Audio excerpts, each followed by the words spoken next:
আধার card কিংবা ATM কার্ডের মাধ্যমে কিভাবে নতুন গুগল পে অ্যাকাউন্ট বানিয়ে অনলাইন ট্রানজাকশন করবেন, ডিটেলস জানতে ভিডিওটি শেষ পর্যন্ত দেখতে থাকুন।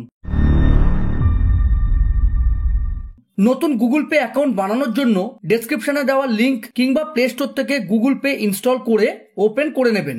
এরপর পারমিশনটি অ্যালাউ করে দেবেন। এখানে ট্যাপ করে ল্যাঙ্গুয়েজ ও এখানে ট্যাপ করে কান্ট্রি সিলেক্ট করে নেবেন। ব্যাংকের সাথে লিংক আছে এমন একটি মোবাইল নাম্বার এখানে দিয়ে দেবেন। নাম্বারটি অ্যাক্টিভ ও মোবাইলে লাগানো থাকতে হবে, সেই সঙ্গে এসএমএস যাওয়ার মতো ব্যালেন্সও থাকতে হবে।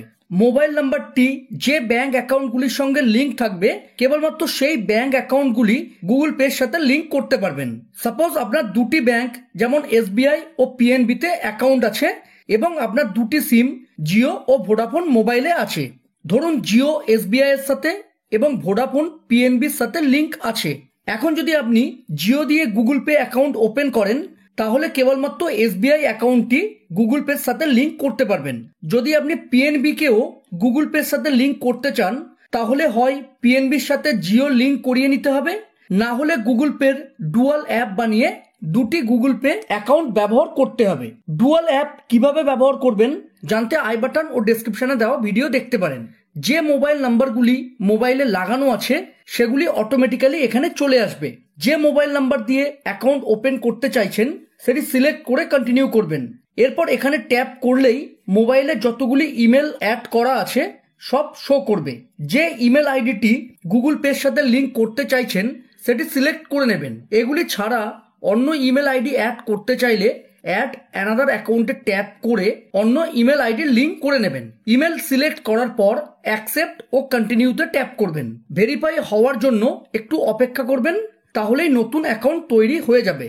এখন অনলাইন ইউপিআই ট্রানজাকশন করার জন্য আপনাকে ব্যাংক অ্যাকাউন্ট অ্যাড করে ইউপিআই পিন সেট করতে হবে। ব্যাংক অ্যাকাউন্ট অ্যাড করার জন্য প্রোফাইল আইকনে ট্যাপ করে ব্যাংক অ্যাকাউন্টে ট্যাপ করবেন। এরপর সার্চ বারে ব্যাংকের নাম লিখে বা পপুলার এই ব্যাংকগুলির মধ্য থেকে কিংবা স্ক্রল করে যে ব্যাংকে অ্যাকাউন্ট আছে সিলেক্ট করে কন্টিনিউ করবেন। পারমিশনটি অ্যালাউ করে দেবেন, একটু অপেক্ষা করবেন, তাহলেই আপনার মোবাইল নাম্বারের সাথে এই ব্যাংকে যে অ্যাকাউন্টটির লিংক আছে এখানে চলে আসবে। এরপর কন্টিনিউ করবেন, তাহলেই ব্যাংক অ্যাকাউন্টটি লিংক হয়ে যাবে। ইউপিআই নাম্বার সেট করতে চাইলে সেট ইউপিআই নাম্বারে ট্যাপ করবেন, না হলে নট নাও করে দেবেন। ইউপিআই নাম্বার কিভাবে সেট করবেন জানতে আই বাটন ও ডেসক্রিপশনে দেওয়া ভিডিও দেখতে পারেন। এখন আমি এটি নট নাও করলাম। স্ক্রিন লক বা গুগল পিন যেটি দিয়ে গুগল পে কে সিকিউর করতে চান সেটি সিলেক্ট করে কন্টিনিউ করবেন। এক্ষেত্রে মোবাইলে যে স্ক্রিন লক সেট করা আছে ওটি গুগল পের ক্ষেত্রেও অ্যাক্টিভেট হয়ে যাবে। এখন স্ক্রিন লক বা গুগল পিন সেট করতে না চাইলে নট নাও করে দেবেন। আমি স্ক্রিন লক সিলেক্ট করে কন্টিনিউ করলাম। যেভাবে এই ব্যাংক অ্যাকাউন্টটি অ্যাড করলাম একইভাবে প্রোফাইল আইকনে ট্যাপ করে ব্যাংক অ্যাকাউন্টে গিয়ে অ্যাড ব্যাংক অ্যাকাউন্টে ট্যাপ করে যতগুলি খুশি ব্যাংক অ্যাকাউন্ট অ্যাড করে নিতে পারবেন। ব্যাংক অ্যাকাউন্ট অ্যাড করার পর অনলাইন ট্রানজাকশন করার জন্য সব অ্যাকাউন্টগুলির আলাদা আলাদা করে ইউপিআই পিন সেট করতে হবে। যে কোনো ব্যাংক অ্যাকাউন্টের একবারই ইউপিআই পিন সেট করতে হয়। সেটি আপনি যে কোনো ইউপিআই পেমেন্ট অ্যাপ যেমন গুগল পে, ফোনপে, পেটিএম এর মাধ্যমে করতে পারবেন। পরে ওই ব্যাংক অ্যাকাউন্টকে যে কোনো অ্যাপের সাথে লিংক করেন না কেন ওই সেম ইউপিআই পিন সব অ্যাপের ক্ষেত্রে একই হবে। যে ব্যাংক অ্যাকাউন্টের ইউপিআই পিন সেট করতে চান তার উপরে ট্যাপ করবেন। যেহেতু আমার এই ব্যাংক অ্যাকাউন্টের অলরেডি ইউপিআই পিন সেট করা আছে তাই forgot UPI pin option show করছে। আপনার যদি ইউপিআই পিন সেট করা না থাকে তাহলে সেট ইউপিআই পিন অপশন পাবেন। ফরগট ইউপিআই পিনে ট্যাপ করে ইউপিআই পিন রিসেট করা কিংবা সেট ইউপিআই পিনে ট্যাপ করে নতুন ইউপিআই পিন তৈরি করার প্রসেস পুরোপুরি একই। ফরগট ইউপিআই পিন বা সেট ইউপিআই পিনে ট্যাপ করার পর ভেরিফাই করার জন্য এটিএম কার্ড ও আধার কার্ড দুটি অপশন পাবেন। কোনো কোনো ব্যাংকের ক্ষেত্রে দুটি অপশন নাও আসতে পারে, কেবলমাত্র এটিএম কার্ডের অপশন থাকতে পারে। সেক্ষেত্রে আপনাকে এটিএম কার্ড দিয়েই ভেরিফাই করতে হবে। আমি দুভাবেই ভেরিফাই করে দেখাচ্ছি। এটিএম কার্ডের মাধ্যমে ভেরিফাই করার জন্য এটিএম কার্ড সিলেক্ট করে কন্টিনিউ করবেন। এরপর এখানে এটিএম কার্ডের লাস্ট 6 ডিজিট ও এখানে কার্ডের এক্সপায়ারি ডেট দিয়ে দেবেন। এগুলি এটিএম কার্ডের উপর পেয়ে যাবেন। এগুলি দেওয়ার পর এই অ্যারোতে ট্যাপ করে একটু অপেক্ষা করবেন। ব্যাংক থেকে আসা ওটিপি অটোমেটিক্যালি ডিটেক্ট হয়ে যাবার পর টিক করবেন। এখন নতুন একটি ইউপিআই পিন এখানে দিয়ে টিক করবেন।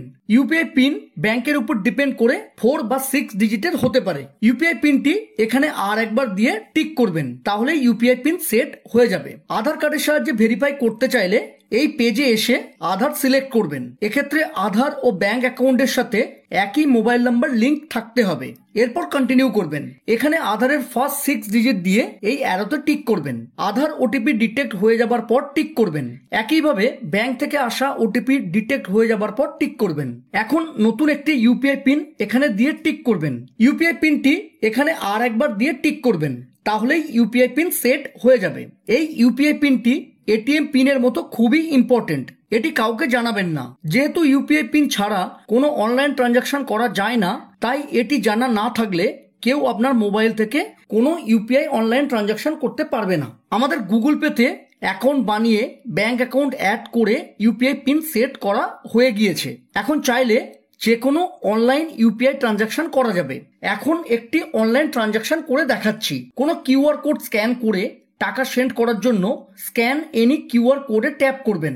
এখন পারমিশন অ্যালাউ করে গ্যালারি থেকে কিংবা সরাসরি কোনো কিউআর কোডকে স্ক্যান করে নেবেন। যত টাকা সেন্ড করতে চান এখানে দিয়ে পে করবেন। এরপর ইউপিআই পিন দিয়ে টিক করলেই মানি সেন্ড হয়ে যাবে। এরপর ডান করে হোম পেজে চলে আসবেন। যেভাবে সহজে গুগল পেতে অ্যাকাউন্ট বানালেন, একইভাবে আপনি যদি ফোনপে বা পেটিএমে অ্যাকাউন্ট বানাতে চান তাহলে এই ভিডিওগুলি দেখতে পারেন। আজ এই পর্যন্ত। ভিডিও ভালো লাগলে প্লিজ চ্যানেলটিকে লাইক, শেয়ার ও সাবস্ক্রাইব করে সাপোর্ট করবেন। ধন্যবাদ।